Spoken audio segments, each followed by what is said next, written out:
আমতায় সর্বধর্ম প্রার্থনায় মহাত্মা গান্ধীর প্রতি শ্রদ্ধা। মহাত্মা গান্ধীর ৮০তম মৃত্যুবার্ষিকী উপলক্ষে পশ্চিমবঙ্গ সরকারের আমতা মহকুমা তথ্য ও সংস্কৃতি দপ্তরের উদ্যোগে অফিস গৃহের পাঠকক্ষে এক স্মরণানুষ্ঠান অনুষ্ঠিত হয়। সম্পূর্ণ ঘরোয়া পরিবেশে সর্বধর্ম প্রার্থনা সভা, আলোচনা ও গান্ধীজির প্রিয় রামধনু সঙ্গীত পরিবেশন করা হয়। অনুষ্ঠানে গান্ধীজির প্রতিকৃতিতে মাল্যদান ও পুষ্পার্ঘ্য অর্পণ করা হয় এবং ১ মিনিট নীরবতা পালন করা হয়। আলোচনায় গান্ধীজির জীবন ও স্বাধীনতা আন্দোলনে তার ভূমিকা তুলে ধরেন অমৃতা চক্রবর্তী ও বরুণ বন্দ্যোপাধ্যায়। গান্ধীজির প্রিয় রামধনু পরিবেশন করেন অসিত মালিক ও তাঁর সম্প্রদায়। দেশাত্মবোধক সঙ্গীত পরিবেশন করেন সমরকর ও তাঁর সম্প্রদায়। সর্বধর্ম প্রার্থনায় গীতা, কোরআন ও বাইবেল থেকে পাঠ করা হয়। সমগ্র অনুষ্ঠানটি সঞ্চালনা করেন অমৃতা চক্রবর্তী। জাতীয় কংগ্রেসের ইতিহাসে তার অবদান অনস্বীকার্য। আজ আমরা মিলিত হয়েছি তার প্রয়াণ দিবসে শ্রদ্ধার্ঘ্য নিবেদনে।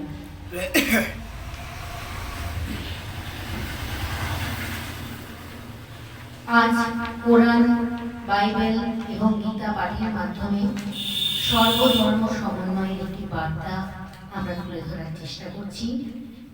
এছাড়াও রামধুন পরিবেশন করবেন লোক সংস্কৃতি দপ্তরের শিল্পী শ্রী অসিত মালিক এবং সম্প্রদায়।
ভারতবর্ষের ইতিহাসে জানবেন অনেক স্মরণীয় দিন আছে, আবার বর্ণনীয় দিন আছে।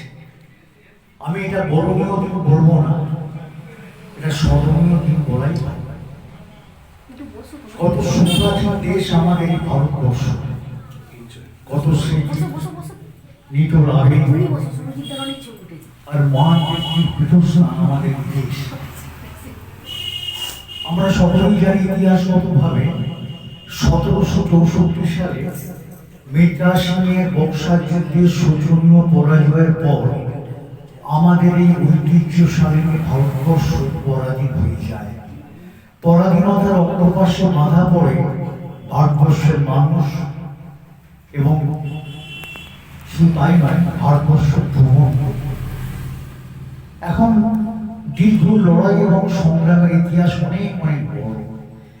তার মধ্যে একটা জ্যোতিষ্ক বা নক্ষত্র বলা যেতে পারে মহাত্মা গান্ধী।